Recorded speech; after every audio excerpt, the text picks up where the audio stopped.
안녕하십니까. 감사스마일입니다. 2022년 4월 11일 아침 방송 즐겁게 한번 해보겠습니다. 오늘 좋은 글은 행복의 세 가지 조건. 칸트. 첫째, 할 일이 있고, 둘째, 사랑하는 사람이 있고, 셋째, 희망이 있다면 그 사람은 행복한 사람이다. 너무 좋은 말이고요. 어제 그 창릉천변 벚꽃이 아름답게 폈습니다.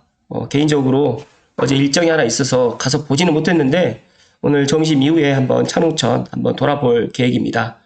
제 방송을 들으시는 감사스마일TV 애청을 하시는 분들은 기회가 되신다고 하면 창릉천 주변으로 해가지고 삼성 둘레길도 한번 걸어보시는 것을 추천드립니다.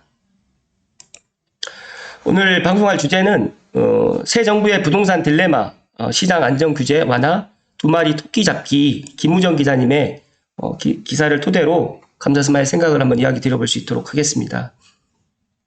어제 보니까 국토교통부 장관 깜짝 발표로 원희룡 전 제주도지사님께서 발탁이 되셨는데 감사스마일도 개인적으로 상당히 기대를 많이 하고 있습니다. 그래서 새로운 국토교통부 장관께서는 이런 시장 안정 및 또 규제 완화를 통해 가지고 여러 가지로 지금까지 부동산이 조금 잘 돌아가지 않았다고 하면 앞으로는 부동산 부분에 있어서만큼은 잘 돌아가기를 간절히 기원을 드리고요.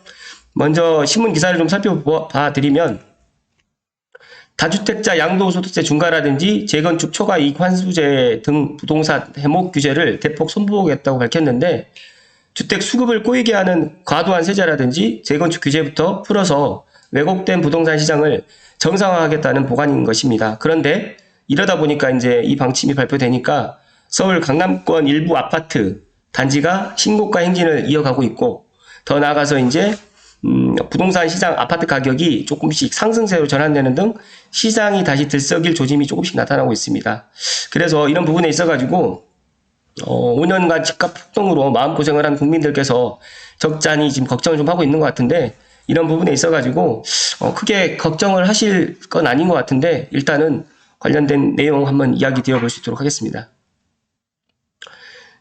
이제 보니까 이제 다주택 보유자가 이제 강남권 고급 아파트 중심으로 자산을 재편하는 똘똘한 한채 현상이 좀 심화됐고요. 또 서울 도심 내 신축 아파트 공급도 많이 줄었기 때문에 이런 부분에 있어서 과연 서울 도심에 어떻게 하면 아파트, 신축 아파트를 공급할 것인지 이런 것들에 대해서 많은 논의가 있을 것 같고요. 이런 부분에 있어서 이제 곧 출범을 앞둔 윤석열 정부에서는 이런 부분에 있어서 이제 시장도 안정시켜야 되고 더 나아가서 이제 규제도 풀어야 되고 이렇기 때문에 어떻게 보면 두 마리 토끼를 지금 다 잡아야 되는 그런 기로에 서 있는데 잘 해결될 수 있도록 많은 분들이 또 힘을 좀 모아주시고요. 아마 4월 달에는 이런 것들이 이제 논의만 되고 실질적으로 이제 이런 것들이 이제 5월 10일 이후에 아마 진행되지 않을까 저는 그렇게 예상을 합니다.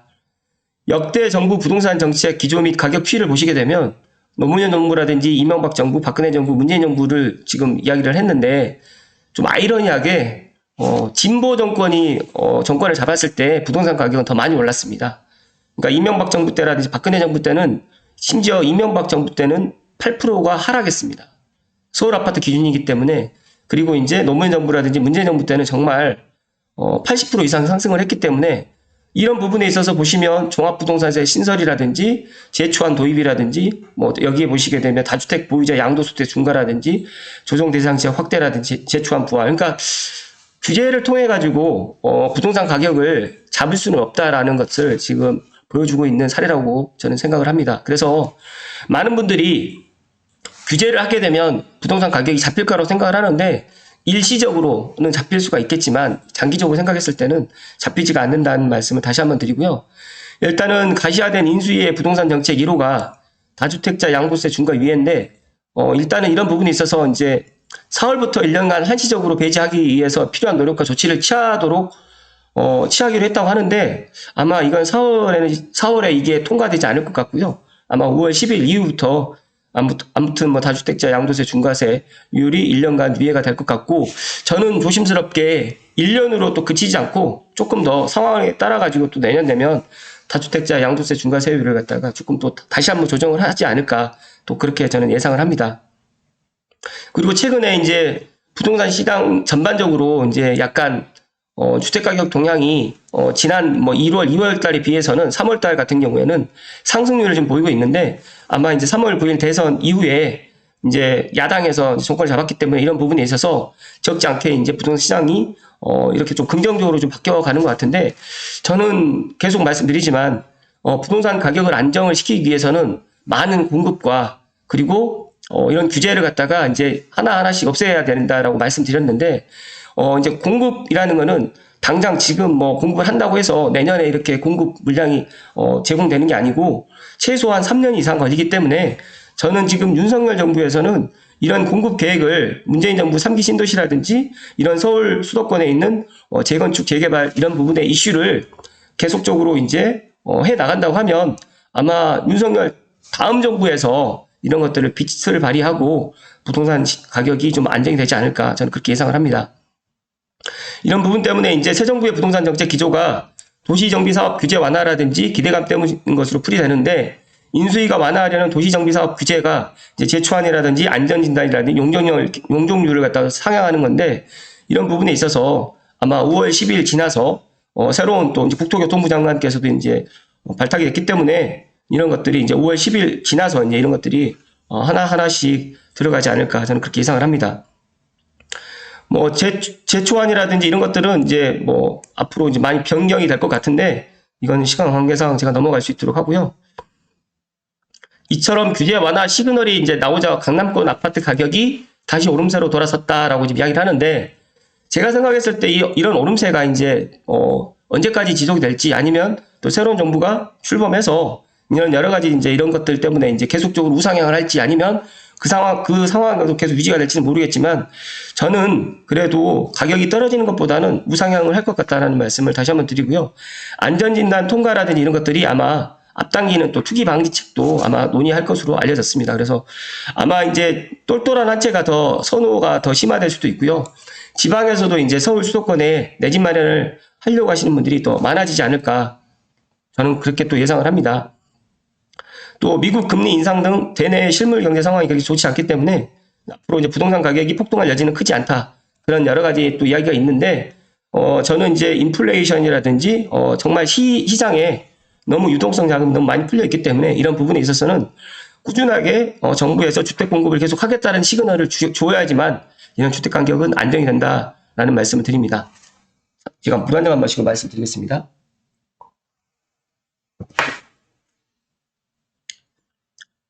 김재경 소장님께서 문재인 정부의 재건축 규제로 자본이 서울 일반 아파트로까지 물려서 집값이 전반적으로 폭등했지만 서울 재건축 단지를 중심으로 해서 단기적 가격 불안이 있을 수도 있다. 그러나 장기적으로는 오히려 아파트 가격이 안정화될 것이라고 전망을 했고요.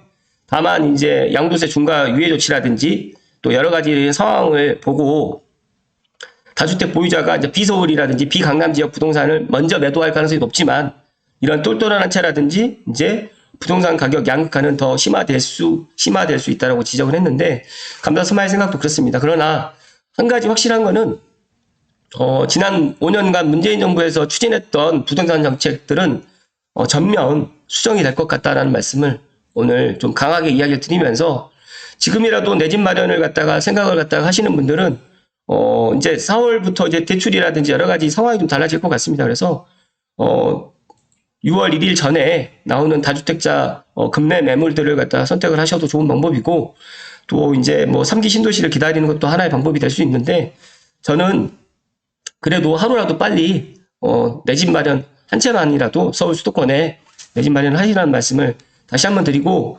아마 이제 문재인 정부 다음 이제 윤석열 정부가 부동산 정책을 아마 문재인 정부랑 동일하게 가지는 않을 것 같다라는 말씀을 드리면서 이런 부분에 있어서 각자가 잘 판단하셔가지고 정말 어떤 거에 휘둘리지 않으면서 나만의 그런 부동산 인사이트를 좀 키워나갔었으면 하는 게 감사스마일의 개인적인 바람입니다.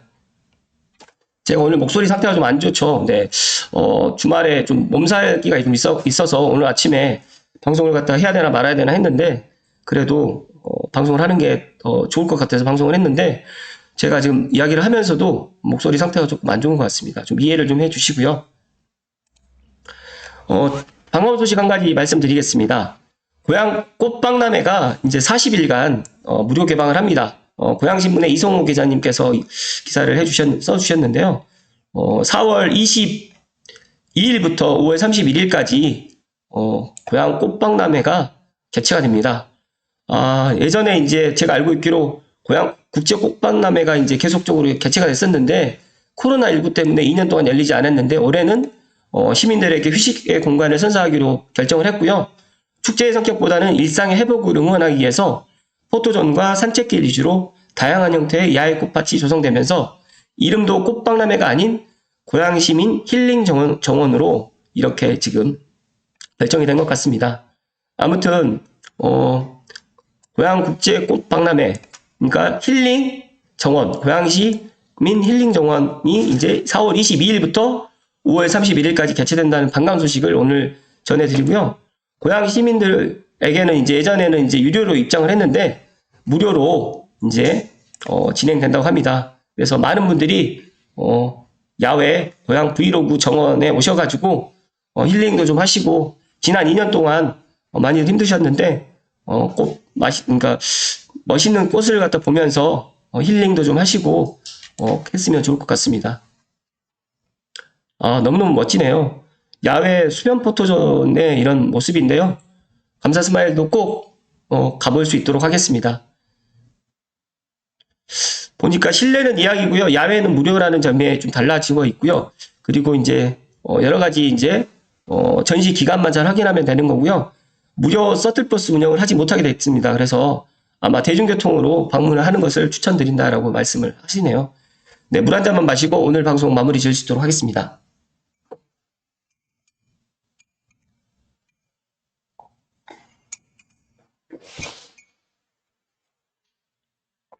제가 지금 방금은 이제 꿀차를 마셨는데요. 어떤 분께서 이제 삼성 미수부동산에 오셔가지고 산수유꿀을 갖다가 한 통을 사주시라고 해서 제가 사서 산수유꿀을 먹고 있는데 구례에서 올라온 벌꿀입니다. 광고를 하려고 말씀드린 게 아니라 일단 뭐 저도 하루도 빠지지 않고 이제 방송을 하다 보니까 개인의 건강 관리를 갖다 신경을 쓰고 있는데 몸이 아무래도 환절기에 제가 조금 이제 몸이 좀 시약한데 몸살이 좀 걸린 것 같습니다. 각자 개인 건강 관리 잘 하시고요. 아무튼 뭐 새 정부의 부동산 딜레마 그리고 새로운 또 국토교통부 장관이 원희룡 전 제주도지사님께서 이제 선출되셨는데 이 시장 안정이라든지 이 규제 완화는 정말 두 마리 토끼를 다 같이 잡기가 쉽지는 않을 것 같다고 저는 생각을 합니다. 그러나 충분한 규제를 완화를 통하고 그리고 또 정부에서 주택 공급을 꾸준하게만 해 나간다고 하면 시장은 안정이 된다라는 말씀 다시 한번 드리고요. 내 집 마련을 갖다가 생각을 하시는 분들은 제가 토요일 날도 한 3분 정도 상담을 해드렸는데 저는 이런 말씀 꼭 드리고 싶습니다. 갑자기 오늘 당장 내일 이렇게 내 집 마련을 갖다 하는 게 아니라 어느 정도의 계획이라든지 그리고 나만의 그런 플랜이 세워져야 되고요. 그리고 본인의 부동산의 인사이트를 갖다 꼭 키우셔야 됩니다. 그러니까 남들의 그런 이야기를 듣고 내가 그 사람 말을 듣고 따라가는 게 아니라 내가 내 스스로가 공부를 하시고 부동산을 갖다 내가 장만을 해야 되는 게 맞는 건지 아니면 내가 그냥 계속 전세나 월세로 살아야 되는 게 맞는 건지 이걸 판단할 수 있는 능력을 키우셔야 됩니다. 감자 스마일도 30대 초반에 내 집 마련을 했을 때 주변에 있는 사람들이 다 반대를 했거든요. 근데 저는 확신이 있었습니다. 왜냐면 내가 내 집 한 채가 있는 게 예를 들어서 대출이 많이 껴있고 정말 힘든 상황이더라도 내 집이 있기 때문에 그런 편안함과 안정감은 있기 때문에 내 집 마련을 갖다 선택을 할 수 있었고 제가 내 집 마련을 했을 때가 아마 2009년도 금융위기 때였습니다. 그러다 보니까 정말 상황은 지금보다 더 안 좋았거든요. 그러니까 그런 상황을 한번 경험을 해보고 나니까 주택가격은 우상향할 수밖에 없고요. 더 나아가서 인플레이션이 그러니까 이런 생각 안 해보셨습니까? 10년 전에 1억의 가치랑 지금의 1억의 가치가 좀 다른 것처럼 앞으로 2022년이 아니라 2032년에 1억의 가치랑 집 한 채의 가치는 또 달라집니다. 그렇기 때문에 젊은 분들이 최근에 이제 감사 스마일에게 상담을 많이 오거든요. 이런 부동산 부분에 있어서 각자가 정말 준비를 하셔야 되는데 부모님 세대 때랑은 정말 다르다는 말씀 다시 한번 드리고요. 새 정부가 이제 출범을 하는데 이 부동산 부분에 있어서만큼은 정부에서 각자의 집을 다 마련해 줄 수는 없다는 말씀을 끝으로 드리면서 각자가 이런 부동산 부분에 있어서만큼은 준비를 하셔야 된다는 말씀을 끝으로 드리면서 오늘 방송 마칠 수 있도록 하겠습니다. 오늘 즐거운 월요일인데 감사 스마일이 목소리 상태가 좀 안 좋아서 죄송하고요. 아무튼 이번 한 주도 건강하시고 행복한 한 주 되시기를 기원드립니다. 고맙습니다.